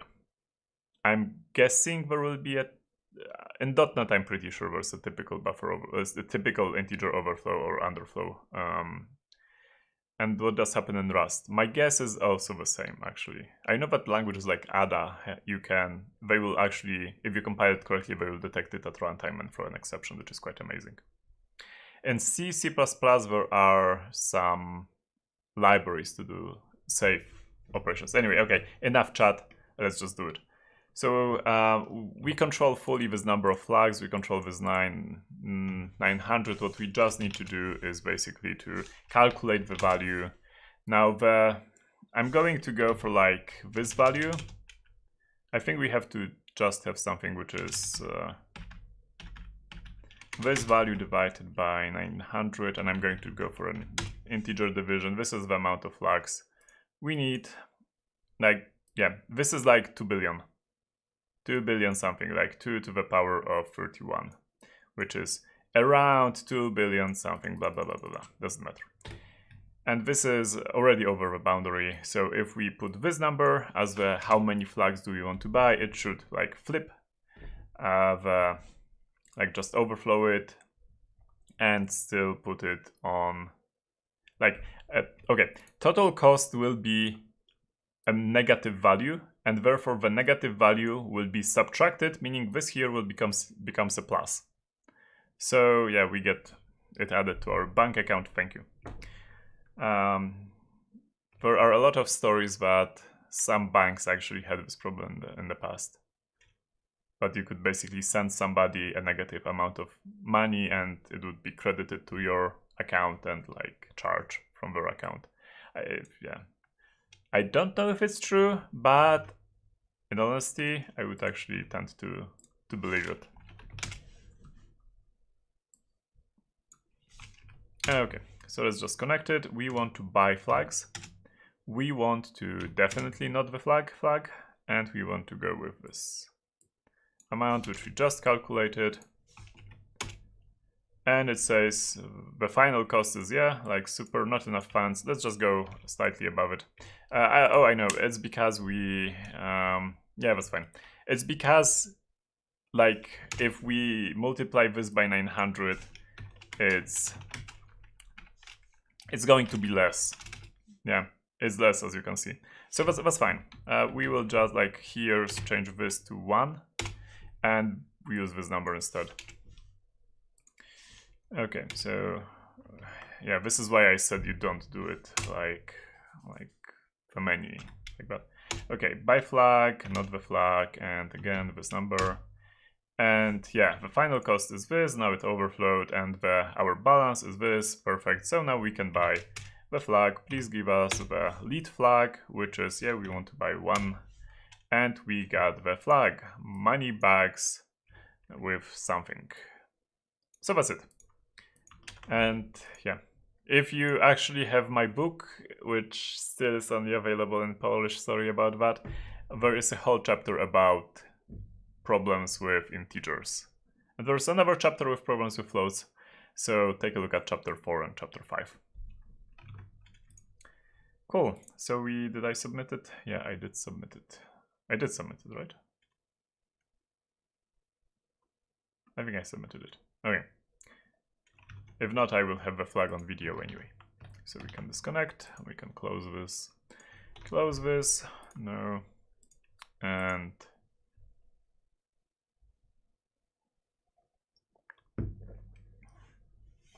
okay, so there's the question, but okay, like integer overflows are in C# and so what, is it exploitable? Yes and no. In C and C++, the integer overflows are problematic because usually, or maybe not usually, the ones which are problematic are used in calculating buffer sizes. And if you can do an overflow in a buffer size, then like the buffer gets allocated like this, super small, because it was growing large, and then like overflow and suddenly the buffer size is super small. But the program assumes it was allocated correctly as this like super large buffer, and it tries to write there. Therefore, for buffer size calculations in C, C++, you should use safe integer libraries. Otherwise, it turns into a buffer overflow. So it's an integer overflow into a buffer overflow situation. Now, this is absolutely not possible in C#, in Java, in ActionScript, or whatnot, right? Because there are no buffer overflows in these languages unless they use like native libraries or unless something really, really went wrong. And yeah, but it still can be exploited with logic bugs. And as an example, I will give you my old write-up from Prezi. Prezi was an application written in ActionScript mostly, which is, Flash. And ActionScript is a virtual machine, like similar-ish to Java-ish. And yeah, and I got an integer overflow into an XSS because of, yeah, it was really quite complicated. They were running, they were basically allowing users to embed their own Flash applications inside presentations, but because that is allowing somebody to execute ActionScript code in the context of their application would actually give somebody, ability to read the cookies of a user and just send them to some server. They went through the code and removed all the tags which could be used for scripting. So it was fine for animation, but no scripting allowed, basically. And I actually found an integer overflow in that thing which scrapped the ActionScript, like removed all the ActionScript tags, and I like confused with it the parser so much that it actually started making payload for me. That's the long story short. So yeah, it was an integer overflow into basically ActionScript code execution into XSS. And I got like $500 for it. So, and I really like that bug. So yeah, that's the bug number 2, if I remember correctly. I guess I'll give you a link. So yeah, like integer overflow into code execution in ActionScript without any machine code, x86 machine code anywhere. It was a fun bug. And there's like, I tried to explain how the parser was confused, but yeah, it was like it's a little thinking to get it to understand correctly. Cool, we have 10 minutes left. What do we do? There is an assembly reverse engineering. We are going to do it. Perfect. What does asm return and submit the flag as a hexadecimal value starting with OX? Your submission for this question will not be in normal flag format. Source is located somewhere. Let's take a look at the source, and it's actually called asm1. So this is the assembler, and it's in Intel format. Perfect. And the question is, what does this return for this value? So the way you do it is you absolutely do not even try to like read it. Just run it, seriously. Again, the idea is to get the flag, not to do a lot of stuff. It's if you're learning, do read it. Otherwise, reading it is pretty obvious solution, so I'm not going to go with reading it. Instead, I'm going to put this as an argument somewhere here at the beginning. As you can see, it reads the argument from the stack somewhere. Wait, it actually does jumps here, so I need to probably fix it. Yeah, I need to fix this so it looks a little more sane. It's fine now. So it compiles, actually, it's 32 bits of bits, 32.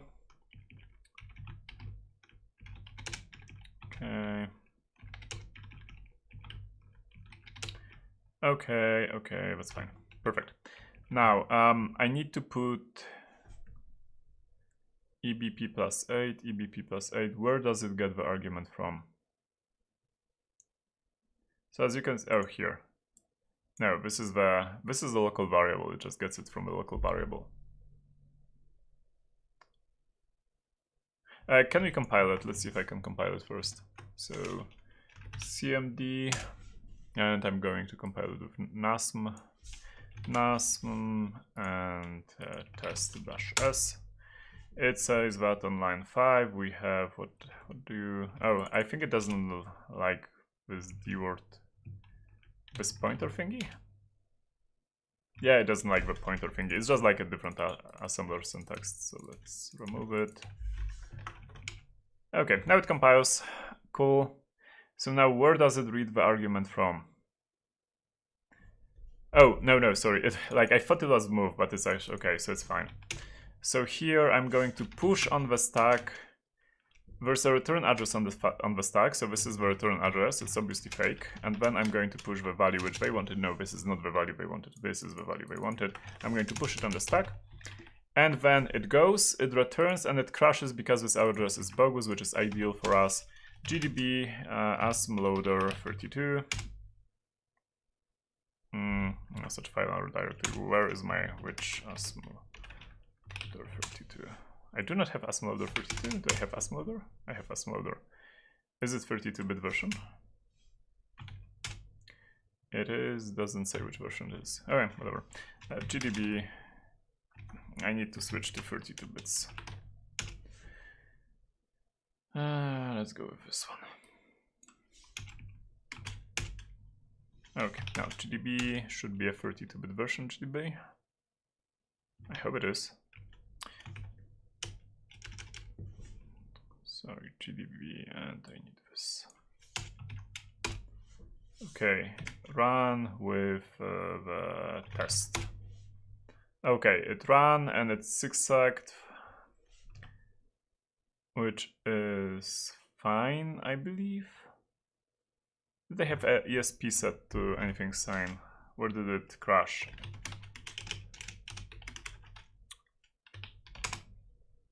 Okay, it crashed on some weird address, so that might be fine. What's in the our IR-EAX? What's in this value? This is the value. Which is this value somewhat correct? Yeah, it's correct. So that's it.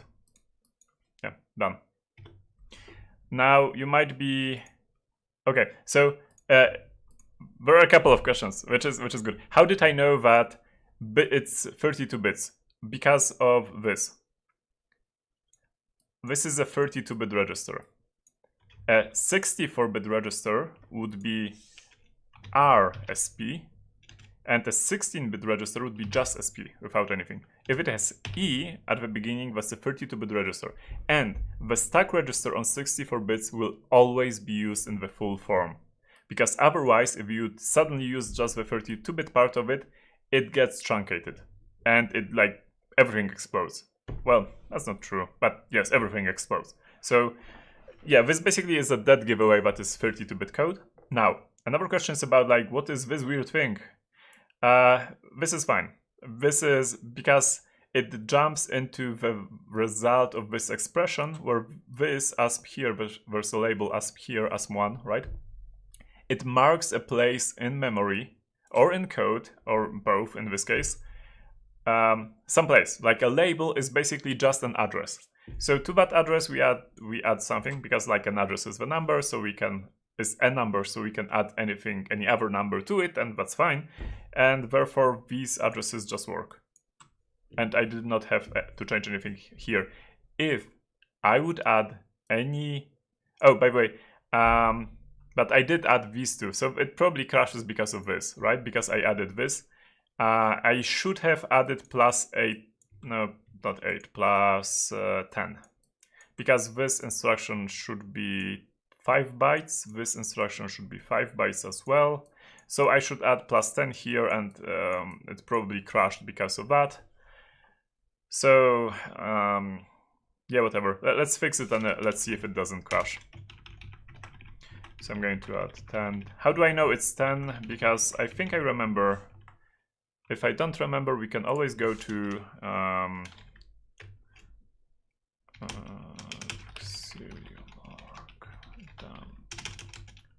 dump opcodes txt. This is just a cheat sheet made by this wonderful person, Sang-Cho, for encoding of x86 instructions. I can give you the link, but just like it's a mirror, obviously. Then we are looking for push, right? So push is letter P. And we are, this is 32 bits only, by the way. And we are pushing a 32-bit immediate value. Immediate is a constant, it's a literal. So, and that's 68, which is the opcode, and then ID, which is immediate value. D is D word, which means 4 bytes. So opcode plus 4 bytes, that's 5 bytes. So therefore I know that this will take 5 bytes, this will take another 5 bytes, and it seems we are just lucky that it outputted the correct result.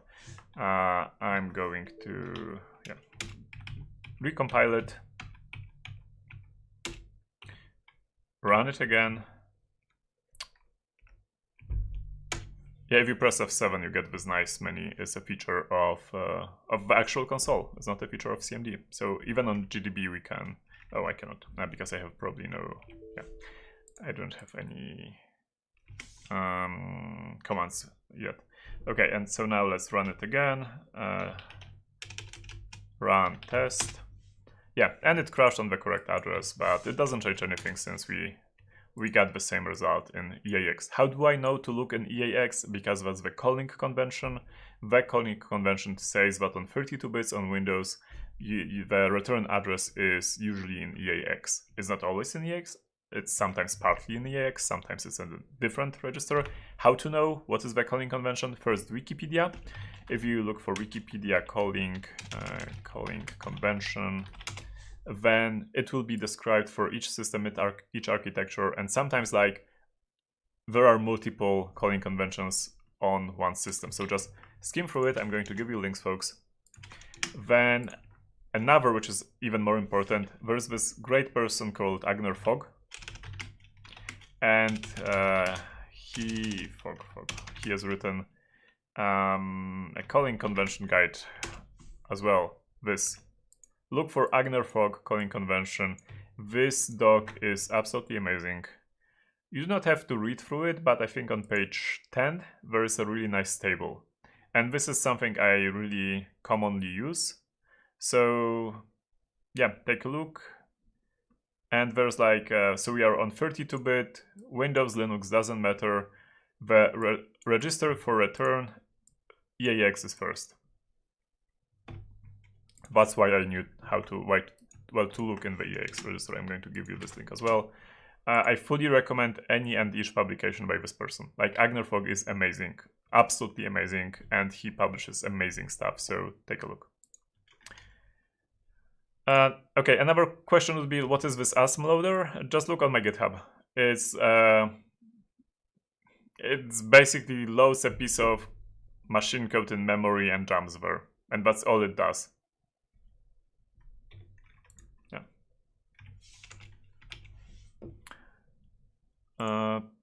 Perfect. Let's see what are the questions.